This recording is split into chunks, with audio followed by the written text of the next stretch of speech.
देख सकते हैं बहुत परंपरा का मेला था, बहुत भारी मेला था और हम लोग का गांव में मेला लगता है तो यही दिखाया जाएगा। देखिए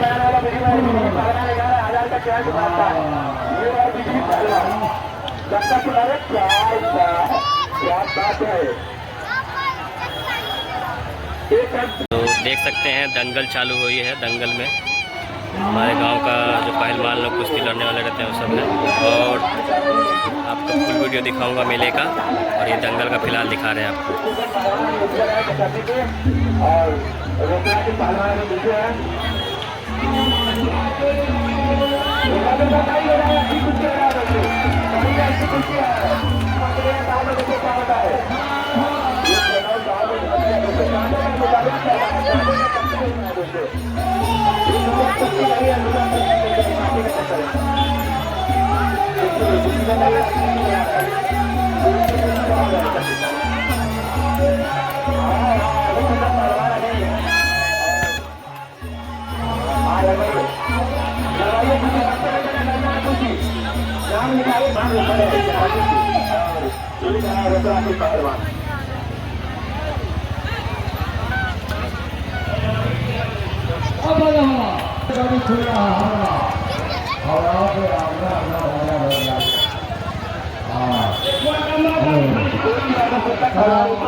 Ayo,